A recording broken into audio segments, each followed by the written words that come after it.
Nacional, falando da nova lei de imigração, das formas de saída compulsória de imigrantes e visitantes do território nacional. A gente já falou da deportação, agora a gente vai falar da expulsão, que está prevista no artigo 54, parágrafo 1º da Lei de Imigração, que é a Lei 13.445, está lá no cantinho de 2017, que veio em substituição àquele antigo Estatuto do Estrangeiro, tá? Da época da ditadura.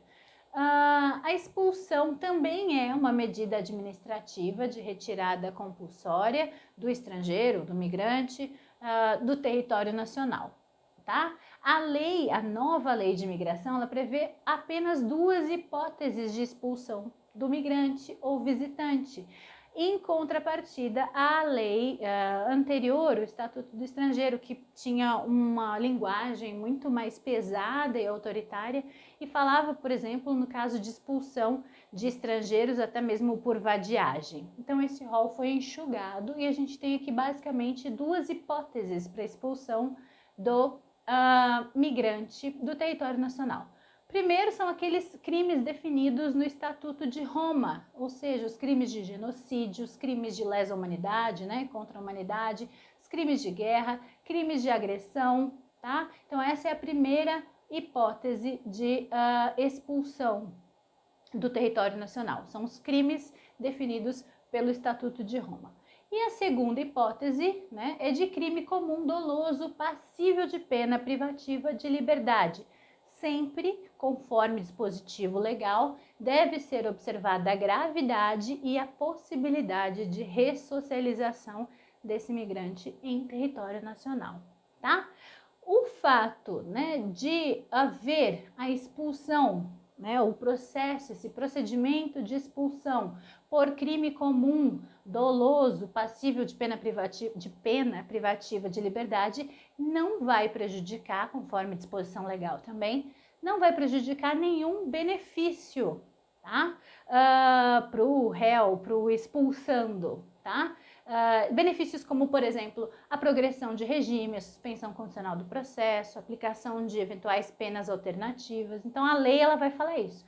Nenhum benefício, nenhum desses benefícios vai ser prejudicado pelo procedimento de expulsão, ok?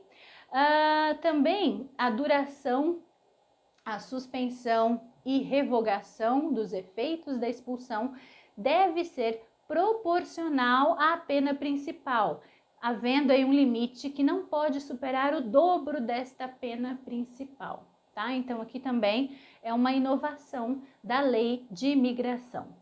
Lembrando que esse procedimento de expulsão ele vai ser formalizado por um decreto do presidente da República e também uma inovação com relação ao Estatuto do Estrangeiro é que antes a expulsão ela tinha um caráter perpétuo e hoje ela não tem mais. É possível o regresso desse imigrante que foi expulso, tá? Antigamente não era possível, apenas com um novo decreto que revogasse a expulsão desse estrangeiro. A nova lei ela também aumenta as hipóteses de não expulsão de um migrante ou visitante do território nacional, tá?